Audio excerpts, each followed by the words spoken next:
Dien McPherson is 'n ongelooflike toegewyde minister, Sakkie. Ek het met Dien 'n gesprek gehad hieroor. En weet dat ek ook duidelikheid kry, want ek weet ek gaan hierdie dinge in die media moet hanteer. En in daardie gesprek vir my was dit vir my so duidelik, die gevoel wat ek ervaar oor sy toegewydheid om die beste te maak van hierdie ding wat hy kan. Onthou nou, soos wat Siviwe Wagube met Bella die norme en standaarde en regulasies moet opstel vir die Bella-wet, so moet Dien McPherson dit doen vir hierdie wet. En Dien is op rekord, ook in hierdie vergadering met Waldemar Pelser op Nampo, waar hy sê dat volgens hom sal landbougrond beslis nie kan val onder die kategorie waar 0 vergoeding toegepas word. Hy het ook verder gegaan en hy het 0 vergoeding 'n voorbeeld verduidelik. Nou ek dink die uitgangspunt wat ons het is partykeer verkeerd. Daar is gevalle waar 'n bedrag geld wat oorbetaal moet word aan watter eienaar ook al, dalk afgewater of verminder kan word. Maar ek dink ons maak die fout deur te sê grond se waarde is 0. Grond sal altyd 'n waarde hê, 'n eiendom sal altyd 'n waarde hê. So kom ons gestel, hier is 'n gebou in Kaapstad en ons sê maar weet jy wat, hierdie gebou is 10 miljoen rand werd. Dan moet dit 'n hof wees wat dit kan bepaal. En 'n hof moet sê hierdie grond is 10 miljoen rand werd. Dis die waarde van die grond, want grond kan nie 'n 0 waarde hê nie. Hy kan nie. Maar dan kan daar gekom word en sê maar meneer die eienaar, ABC Investments, argumentsmodel, jy skuld 5 miljoen rand in erfbelasting. En jy skuld 3 miljoen rand in X, Y en Z ander dinge wat jy aan die staat skuld. En daardie bedrag moet afgespeel kan word teen die waarde van die grond. Met ander woorde, die grond of die gebou of die eiendom se waarde kan nie 0 wees nie. Daar's altyd 'n waarde. Maar daar is gevalle en daai moet spesifiek wees en ons het 'n probleem daarmee want ongelukkig is daardie ding baie wyd. Maar dit is wat die minister nou gaan moet probeer regstel in sy norme en standaarde oor hoe hierdie wet geïmplementeer kan word. Maar ek dink ons moet kyk na daardie dinge, maar in hierdie selfe vergadering het Dien McPherson dit duidelik gemaak dat volgens hom sal landbougrond nie in daardie kategorie val waar jy 'n 0 vergoeding kan gee. Herman Pretorius, hy het by ons aangesluit, die man wat ook midde in die debakel staan. Jy het nou so 'n stukkie gehoor van wat Willie sê. Hy sê daar is 'n groter konteks aan wat Dien McPherson gesê het. Herman, jy was uitgesproke daaroor. Ek hoor gou, hoe dink jy? Willie, het jy nog 'n oomblik om saam met ons aan te bly? Ja, ek kan aanbly. Môre Herman, hoe gaan dit met jou? Môre Willie, goed, dankie met jou. Lekker, dankie man. Lekker om weer te sien. Ja, jy ook. So Isak, die grootste probleem wat ek gehad het met minister McPherson is dat hy of nie sy eie wet verstaan nie of oneerlik is oor die wet. Daarso is in die wet is daar 'n duidelike onderskeid tussen sogenaamde public interest en public purpose. Publieke belang en publieke doel.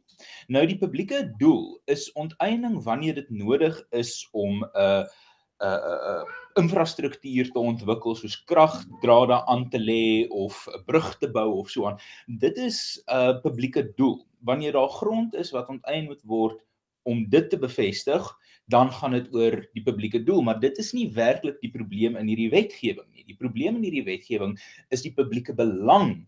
Want artikel 12.3 wat stel dat grond van geen waarde onteien kan word, gaan spesifiek oor die publieke belang, nie oor die publieke doel nie. En die publieke belang is basies 'n politieke objektief wat gestel word as 'n nasionale doelwit wat bereik moet word. Byvoorbeeld, volledig rasverteenwoordigende eienaarskap van grond, soos wat die ANC al herhaaldelik gesê het, hulle wil hê. Nou minister McPherson het die fout gemaak om hierdie wet te probeer verdedig aan die hand van publieke doel eerder as publieke belang. So of hy verstaan nie die verskil tussen publieke doel en publieke belang nie, of hy verstaan die verskil, maar hy is bloot oneerlik daaroor.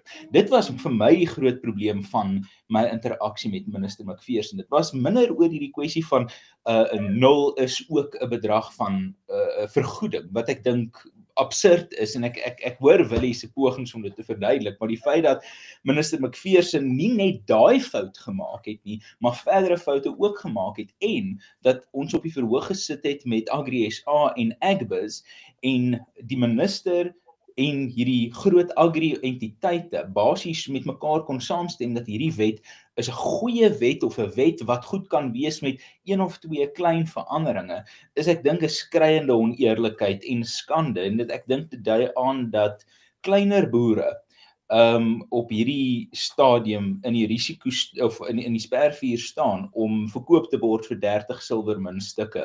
Want as ons eerlik gaan wees, oor die afgelope 10 jaar het die basis van landboubefondsing alreeds verander van bate gefokus na kapitaal gefokus. Banke sien nie meer grond as 'n werklike sekuriteitsbate nie.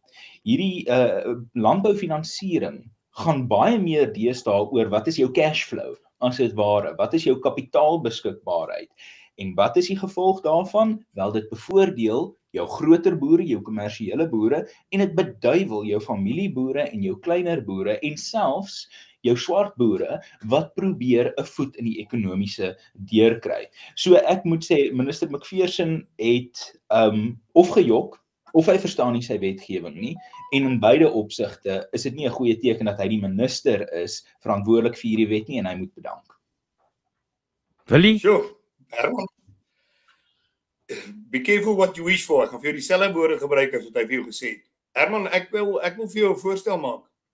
Gaan gesels met Dean McPherson in sy kantoor, apart, rustig, daar waar hy nie onder die kolle van kameras is nie.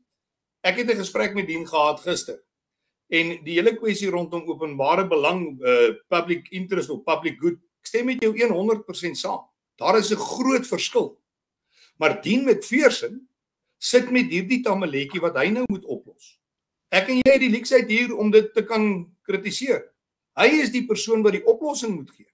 En dit is wat hy probeer sê, is dat, glo vir my as ek vir jou sê, hy verstaan die verskil tussen public interest en public good beslis.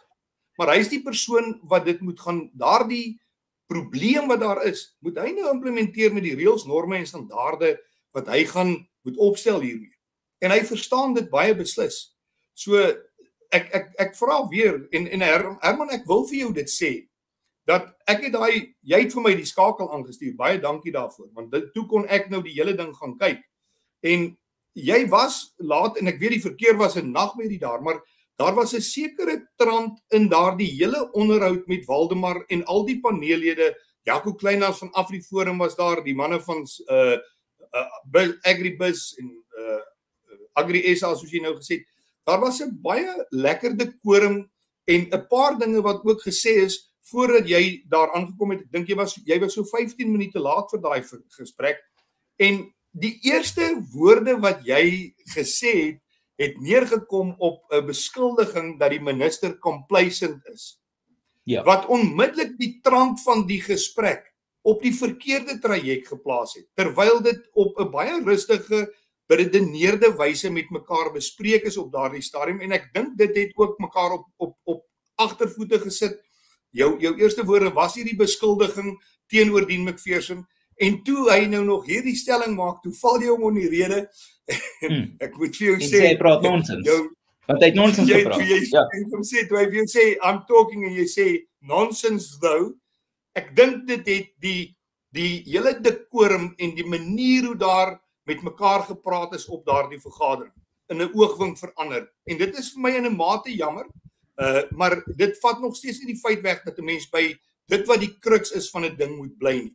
So ek dink dit is belangrik om te weet en ek wil hê dat mense moet na die video gaan kyk en gaan kyk wat is gesê, wat is dat die minister self ook gesê het dat grondonteiening van plaasgrond, landbougrond sonder vergoeding, 0 vergoeding volgens hom nie kan plaasvind nie. En weer eens, hy moet daardie norme en standaarde gaan instel. So Herman, ek verskil met jou oor Dean McPherson. Ek dink Dean McPherson doen 'n uitstekende werk en ek dink onder baie moeilike omstandighede met 'n tamaletjie op hande is hy besig om nie net sy beste te doen nie, maar die beste wat bitter baie mense sal kan regkry met die implementering van hierdie wet en uiteraard hoop ons dat die DA dit sal regkry om hierdie wet in die hof te kan aanvat en te kan wen. Ons is die enigste party wat daar is om hierdie wet aan te vat en ek nooi julle uit en ek nooi ander organisasies uit om raak deel hiervan. Ek het dit al in die verlede gedoen, maar niemand het nog nie. So op hierdie stadium is dit nog net die DA wat hierdie ding hof toe vat. En ons weet ons veg nie hierdie geveg alleen nie. Ons is dankbaar vir die werk wat julle doen. Jou kundigheid, Herman, oor hierdie aangeleentheid is ongelooflik baie. Ek en jy was by Lorenza Eckhart in 'n gesprek gewees met Makashule Ghana, wat jy vir hom lekker oor die kole gehaal het, omdat hy sê, ons doen fearmongering. En ek dink ons moet baie keer 'n tree terug staan en net probeer verstaan wat is die probleme wat iemand anderster ervaar. En ek moet nou vir jou sê, ek haal my hoed af vir Dean McPherson, wat hierdie ding moet implementeer. Onthou net, ek weet nie of jy gehoor het, ook nou vir Isak gesê het nie. Die minister het een van twee keuses. Hy moet amptelike wetgewing, wat hierdie is, moet hy of implementeer, of hy moet bedank. Ja. Hy het nie die leksheid wat ek en jy het om hieroor te praat nie. So hy kan ook nie in die openbaar gaan en hierdie wet net aanvat die hele tyd nie, want dan gaan president Ramaphosa vir hom sê, meneer die minister, wat vir my werk, ek sien jy wil nie regtig hierdie wet implementeer nie, ek dank jou af. En dit is waar ons sit, en wie kry jy dan? Wie kry jy dan om hierdie wet te implementeer? Dalk vir Nyonso van die PAC, of dalk vir een of ander radikale ou binne in die ANC?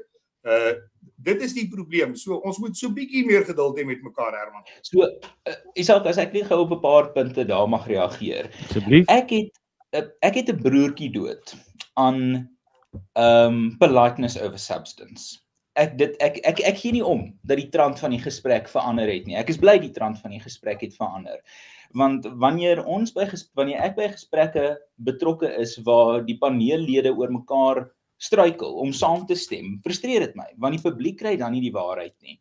As ek het daar laat gekom, want dit was my eerste nampo, ek nie besef jy moet begroot vir 40 minute se verkeer buite die venue nie, en ek het ook nie 'n ministeriële konvooi wat my vinnig kan inhaas nie. Ek moes soos 'n gewone burger in my Mazdaatjie sit nie verkeer, ek het nie soos klomp mense my hazards aangesit en verbygejaag nie. Ek dink ek het die minister dalk dit sien doen, ek is nie seker nie.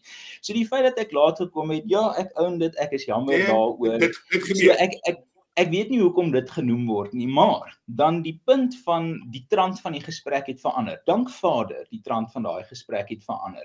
Ek is nie iemand wat bereid is om net lekker saggies te praat solank ons almal oor die weg kom nie. Die probleem wat ek het met sulke gesprekke is, ek dink as dit nie vir my, wat ook al mense dit wil noem, ongeskiktheid, robustheid, geen nie om wat ons dit gaan noem nie. As nie daarvoor was nie, sou ons nie uitgekom het by hierdie punt dat Dean McPherson kan sê 0 is 'n vorm van vergoeding nie. Ons sou nie uitgekom het by die feit dat iemand vir hom moes uitwys dat daar 'n verskil is tussen publieke belang en publieke doel nie. En daai is besonder belangrike dinge. Nou, ek dink wat ons ook hier moet besef is dat wat minister McPherson gesê het oor hy dink nie 'n hof sal grond kan onteien of grond sal onteien kan word vir geen water nie. Ek's jammer, maar dit maak nie saak wat hy dink nie. Dit is 'n hof se beslissing en dis wat in die wet staan. Op geen stadium in daai wet staan daar gee aandag aan wat die minister dink regverdig is in 'n onteieningsproses nie. Ons is in 'n land met meer as 426 onteieningsgesagte wat die teks van hierdie wet gaan gebruik vir hulle eie doeleindes. En wat minister McPherson dink is nogals irrelevant tot wat meeste van daai onteieningsgesagte gaan doen.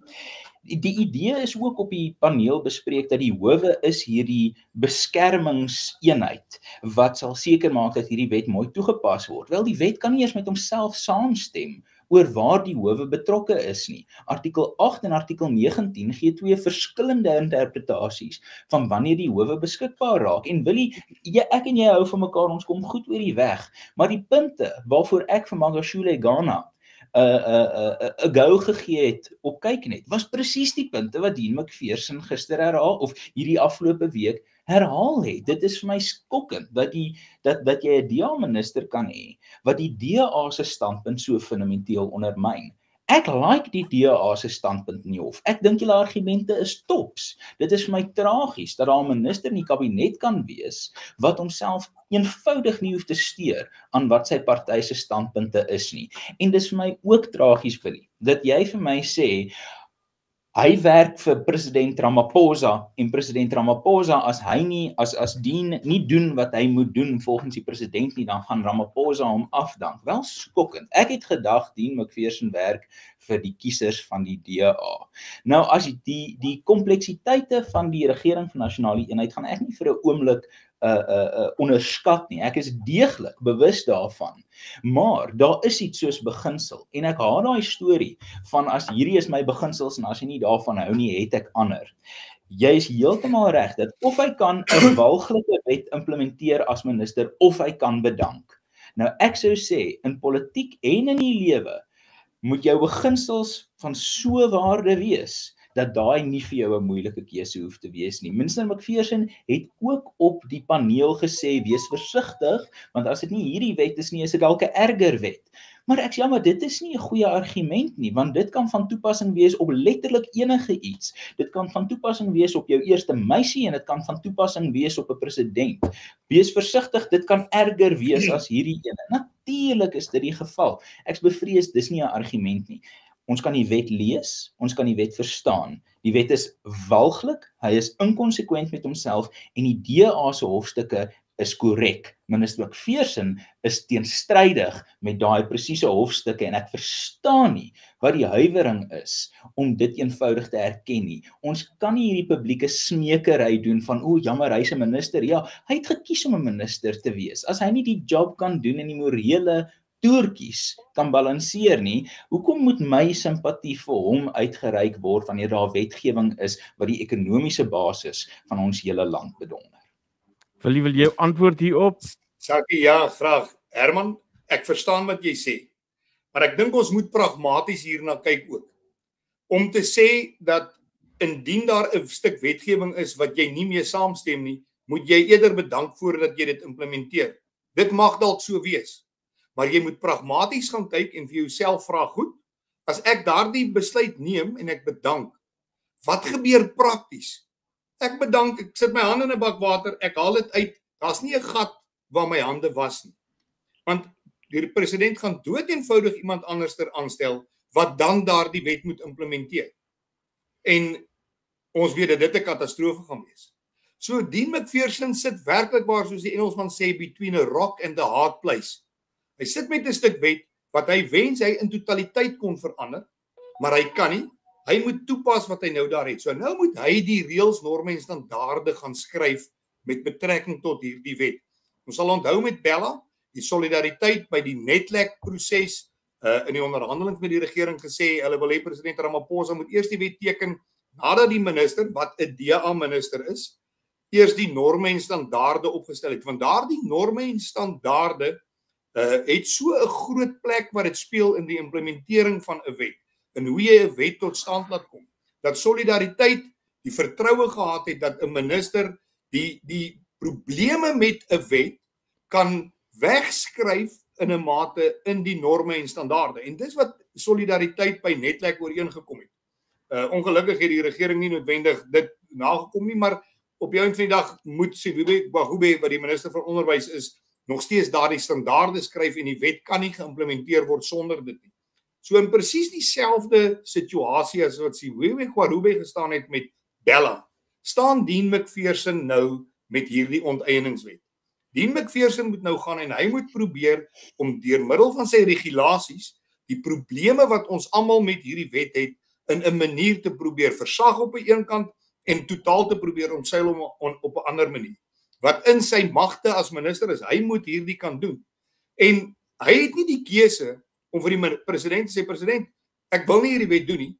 Dean McPherson was die persoon, Herman, en ek weet nie of jy bewus is daarvan nie, wat voordat die president hierdie wet geteken het, vir die president 'n regsopinie gegee het, en vir hom gesê het, as jou minister, gee ek vir jou 'n regsopinie, ek stem nie saam met die grondwetlikheid van hierdie bil op daardie stadium nie, en ek versoek dat jy dit terugverwys na die nasionale vergadering toe. Dit was Dean McPherson. Die president het dit geïgnoreer en die president het die wet geteken. Al in Desember, Dean McPherson het dit via sosiale media uitgevind in Januarie. En so dit is die kaarte waarmee Dean McPherson gedeel is. Wat Dean McPherson ook sê, en Herman, dit is, mens moet daaraan gaan dink, hierdie, en ek het hierdie gesprek begin met Sakie, is 'n baie sensitiewe aangeleentheid. Sou dit gebeur dat hierdie wet in totaliteit terugverwys word, as hierdie wet dalk nou nietig verklaar word en hy word terugverwys, sit ons met die ANC, ons sit met MK en EFF, wat ideologies hierdie wet eintlik baie erger wil hê. Hulle wil eintlik artikel 25 van die grondwet gewysig het, dank die vader, hulle het nie meer die getalle om dit te kan regkry. Want as hulle sou wou saamstaan, kon hulle dalk. Maar indien ons 'n nuwe wet moet daarstel, en daardie partye kom by mekaar, saam het hulle meer as 50%. Saam kan hulle, soos wat hulle vir ons gewys het met begroting 2.0 wat hulle wel deurgestem het, sonder dat die DA dit ondersteun het, saam kan hulle 'n meerderheid in die parlement kry. En dit was selfs sonder die EFF en MK. So daar is 'n baie groot kans dat ons hierdie wet, indien hy verander kan word, in 'n totaal ander situasie gaan terugkry en heel moontlik dalk erger kan wees. Ek sê heel moontlik en dalk, dis nie 'n beslissing nie, maar daarom moet ons kyk hoe ons hierdie wet nou kan prakties implementeer met middele deur en regulasies deur die minister, gesamentlik met die hofaansoek van die DA se kant af wat vra dat sekere klousules beslis as ongrondwetlik verklaar word. En kom ons hoop dat ons dit regkry, want op hierdie stadium het ons nie 'n ander ding voor ons nie. En op hierdie stadium, behalwe vir die DA se hofsaak, is daar niks anders wat ons op 'n plek gaan bring wat hierdie wet of dan nou nie te verklaar gaan word, of ten minste hopelik dan daardie klousules onregverdig of ongrondwetlik verklaar gaan word. Daar's niks anders nie. So die minister, of dit dien is en of dit enigiemand anders is, die minister moet dit implementeer, en ek wil graag net hê dat mense moet daardie tamaletjie waarmee hy sit verstaan. Dis baie duidelik dat hy nie van die wet hou nie. Hy het die president probeer adviseer om dit nie te doen nie. Kyk Willie, dis die probleem, is ek dink nie dit is duidelik nie, want ek sou graag by Dien wou hoor watter deel van sy grondwetlike advies het Ramaphosa dan tot niet geteken. As die president van die ANC 'n DA-minister kan muilband deur eenvoudig op te tree unilateraal, wat is die waarde van die regering van nasionale eenheid eerder as net 'n sentimentbevredigstellingsmeganisme? Die probleem hier is, soos ek en jy weet, onteiening sonder vergoeding is 'n dreigement en 'n risiko vir die fundamentele basis van 'n ekonomie. 'n Ekonomie Absoluut. handel oor wat het ek, wat het jy, wat besit ek en jy in terme van tyd en hulpbronne wat ons vir mekaar verruil. Dit is die basis van enige ekonomie. Hierdie wet is van toepassing op elke stukkie bate wat daar is in Suid-Afrika, van seelversameling tot intellektuele goedere, tot pensioenfondse, tot grond. Hierdie is die kwessie van die Suid-Afrikaanse ekonomie. Dit is nie Operation Vulindlela nie. Dit is nie BTW nie. Dit is of Suid-Afrikaners kan werk en iets verdien en iets besit en dit dan vervreem in 'n ekonomies konstruktiewe lig. Ek kan nie aan iets meer belangrik dink kort van, jy weet, die hou van verkiesings of die skrap van die grondwet vir Suid-Afrika se algehele sosio-ekonomiese gesondheid nie. So wanneer ons by Bella kom, kan ek verstaan minister Kwagube is in 'n moeilike posisie en dat die regulasies haar beste uitweg is binne die bekrenkings van die situasie. Ek bevrees minister McPherson, wanneer dit kom by hierdie wet wat so sentraal tot ons ekonomie is, kry nie daai selfde speelruimte nie. Ons praat nie nou hier van 'n onbillike wet wat ouers hanteer en taal hanteer op 'n destruktiewe wyse nie. Ons praat hier van 'n wet wat 'n fundamentele bedreiging is tot ons ekonomie. So as minister McPherson op 'n verhoog gaan sit langs my en my kritiseer van veemongering en probeer verduidelik dat hierdie wet beter is as sy 1975 voorganger, terwyl dit nie is nie. En die publiek wil laat glo dat omdat hy dink grond gaan nie sonder vergoeding onteien word nie, dit nou die geval is. En hy trek 'n wanekwivalensie tussen publieke doel en publieke belang. En hy sê dat hierdie wet in geheel werkbaar is, daar's net 'n klein veranderingkies. Dan kry hy nie die voordeel van my twyfel op hierdie kritieke kwessie nie. En ja, ons moet versigtig wees van wat gebeur as hy bedank. Ek is bevrees. Ek het gedink dat die DA meer waarde sit aan ekonomiese stabiliteit om te verseker dat hulle sal eerder die regering van nasionale eenheid tot 'n val bring, as om die basis van die Suid-Afrikaanse ekonomiese Jenga-toringkie uit te pluk en te sien waar val die blokkies. Dit is hoe ernstig ons hier praat. So wanneer ek vir Magashule Ghana iets sê, en ek en jy is tevrede met hoe daai debat gegaan het, en daai debat herhaal, maar hierdie keer is dit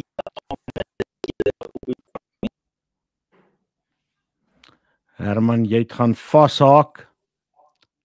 hier op die spel is nie. Sakkie, ek wil graag inkom daar. Ons hoef nou nie in sirkels. Herman, jy het so 'n bietjie weggeraak nou daar. Ek dink jou opvangs is nie lekker nie. Dit help nie ons praat in sirkels nou nie. Ek gaan die ding sê Sorry, ek en Herman glo vir my stem saam met mekaar oor hierdie wet.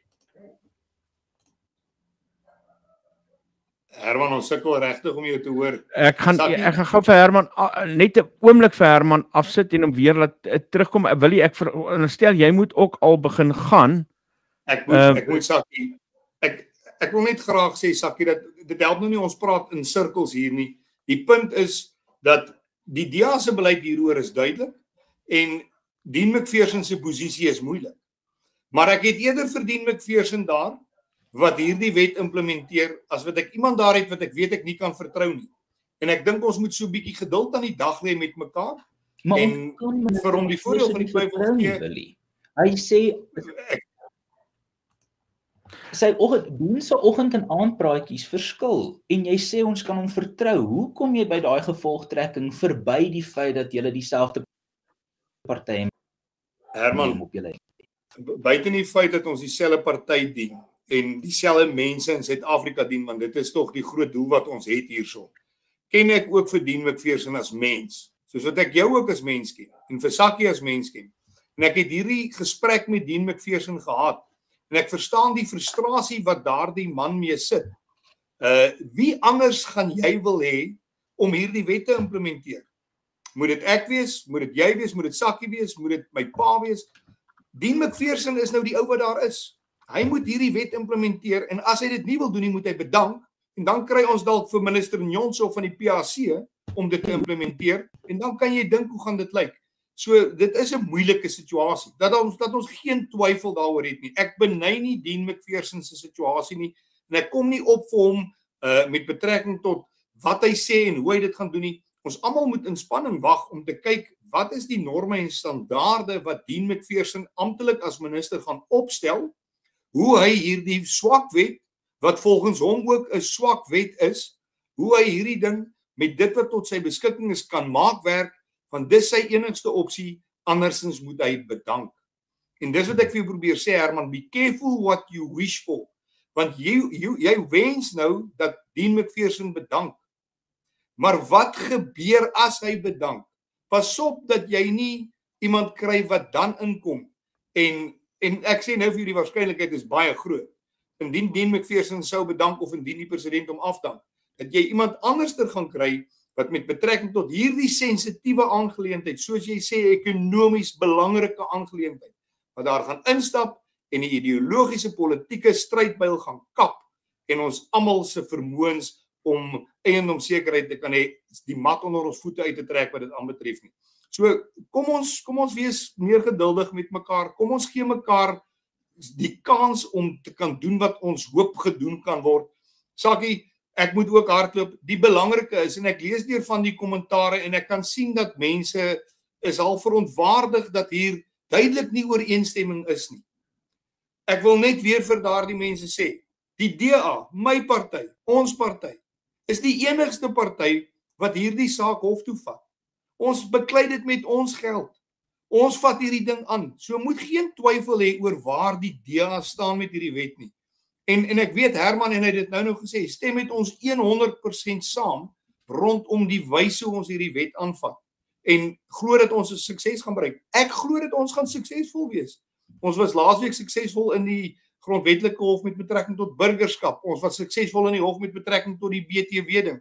Die DA sal waar ons nie regkom met die ANC nie, sal ons die howe nader. Ons is nie in hierdie regering van nasionale eenheid om maar die rubberstempel te wees vir die ANC en 'n lakai te wees vir wat hy wil doen nie. En ek dink ons het dit baie goed gewys. Hierdie week wat kom, Woensdag, het ons die 3de begrotingsrede wat gelewer gaan word. En as gevolg van die DA en wat ons gedoen het om die vorige 2 te keer, het ons nou 'n begroting wat gaan kom wat nie daardie BTW-verhogings gaan hê nie en wat 'n baie meer ekonomiese groei gunstige begroting kan wees. Dit wys vir jou, ons sit nie daar in die RNE en ja en amen nou maar net vir alles wat die ANC sê nie en ons sal dit beslis ook nie met hierdie onteieningswet doen nie. En dis die versekering wat ek graag vir almal wil gee. Willie Oukamp van die DA, baie dankie. Herman sê hy wil op jou reageer, maar ek gaan jou laat gaan. Ek weet jy moet hardloop. Dankie dat jy tyd gemaak het en dankie dat jy ekstra aangebly het. Ek dink dit het ekstra waarde aan die gesprek gegee. Willie, baie dankie, hoor. Ek bring weer vir Herman terug. En dankie vir Herman ook. Ek waardeer Herman se pogings. Herman doen uitstekende werk. Maak geen fout nie. Die werk wat hulle by die ERR doen is van onskatbare waarde en ek het baie respek daarvoor en ek het baie respek vir Herman. Dit beteken nie dat ons dalk nie soms oor sekere klein dinge kan verskil nie. Herman, gaan voort om die harde werk te doen wat julle doen. Ons het julle nodig, manne. Baie groetnis, Willie. Maar soos ek vir Herman ken, gaan hy nie nou nice wees met Willie. Nee, ek kan 'n bietjie nice wees. Ek hou baie van Willie. Ek het baie respek vir hom. En die ding is, Isak, ek kan verstaan hoekom hy sê wat hy sê. Hy is in 'n moeilike posisie. Hy is die party se woordvoerder. Mens kan nie van hom verwag om vanoggend nou sy party se minister onder die bus te gooi nie. Maar dit is baie belangrik hierso dat ons na die feite kyk. Op die einde van die dag is die belangrikste kwessie wat in hierdie wet staan. Die res is basies geraas. Die res is agtergrondklank. So wat in hierdie wet staan het nog nie verander nie. Wat minister McPherson kan uitvaardig in terme van regulasies gaan nie verander wat in hierdie wet staan nie. Dit is vir my hartseer dat Willie sê, weet jy, minister McPherson was die perd wat hierdie ongrondwetlikheidsopinie aan Ramaphosa gegee het. Maar dan wonder ek net watter deel van daai opinie glo hy nie meer in nie. So die probleem wat ons hierso kan kry is, ons kan nie hierdie gijslaars taktiek aanvaar die DA met grondonteiening sonder vergoeding, want dit mag dalk erger wees nie. Ek bedoel, hoe ver wil ons daai redenasie vat? Aanvaar vir Ramaphosa, want dalk is dit Mashatile. Aanvaar vir Julius Malema, want dalk is dit Andile en Kitama. Aanvaar vir Herman Pretorius, want dalk is dit Willie Oukamp. Verstaan so, hoe ver wil ons hierdie gijselaarsredenasie vat van die status quo is voordelig, want daar is onsekerheid oor wat hierna kan kom. En ek sien Frans Prins sê hierso, ek is kortsigtig. Ek is bevrees daarso is iets soos kortsigtig en dan is daar iets soos welgemotiveerd die donder in. Want ons sit hier in 'n situasie waar die basis van ons ekonomie aangetast word. Gaan praat met boere. Hulle kry al reeds moeiliker finansiering op hulle grond as sekuriteit, want die banke het oor die afgelope dekade al reeds aanbeweeg van 'n batebasis van finansiering na 'n kapitaalbasis vir finansiering. Gaan kyk 'n bietjie na wat doen Suid-Afrikaanse ekwiteite. Ons is nie besig om geld in hierdie land in te lok nie. Ons is besig om geld uit hierdie land uit te stoot. Ons het wat mens noem, daar's hierdie ding wat mens noem gross fixed capital formation. Ek is nie presies seker wat die Afrikaans is nie, maar dit gaan basies oor hoeveel belegging in Suid-Afrika kom in die vorm van onroerende eiendom, jou fabrieke, jou stoorhuise en so aan. Jy weet die infrastruktuur van ekonomiese belegging. Dit wil die regering by 30% hê van BBP. Ons sukkel hier rond by 14% van BBP. Ons moet daai tipe getalle hoër kry as ons hierdie ekonomie enigstens aan die gang wil kry. En een van die redes hoekom gross fixed capital formation in Suid-Afrika so ver agter is wetgewing soos die. Noem my maar kortsigtig, maar dit help nie die regering van nasionale eenheid oorleef, maar ons ekonomie doen nie. Daar kom 'n punt waar ons eerlikwaar moet kies tussen doilies en tafeldoeke. En ek dink nie dis kortsigtig om die tafeldoek voorop te stel, so oulik en so pikant as wat die doily dalk mag wees nie. Die realiteit is, Dean McPherson het of gejok oor sy wetgewing, of hy verstaan nie sy wetgewing nie. En die tragiek van die saak is, as dit die gijselaarsonderhandelingsposisie is van ons moet hom aanvaar, want net nou kom daar iemand erger, en as Willie sê, iemand wat ons nie kan vertrou nie, wel ek dink ons sit reeds by iemand wat ons nie kan vertrou nie. Dean McPherson is 'n minister op hierdie wet wat ek nie kan vertrou nie. En ek hoor ek sien common sense vra, was ek by Nampo? Ja, ek was by Nampo en ek gaan nie vir jou jok nie, ek met my brilletjies, my swak kuite en my asmapompie het nog nooit so uit plek gevoel nie. Herman Pretorius, baie dankie. Ek wil baie graag verder gesels, maar ek moet nou met Belinda ook gesels. Maar dankie en die bedoeling was nooit om jou in 'n ambush in te trek nie. Willie het met my gepraat en toe sê hy sou graag ook vir jou ietsie wil sê en toe dink ek maar dit's hier is jy dan nou. Laat hy dan nou vir jou sê. So baie en dankie vir die feit dat julle ook respekvol met mekaar kan verskil. Dit was ook vir my betekenisvol geweest. Groetnis.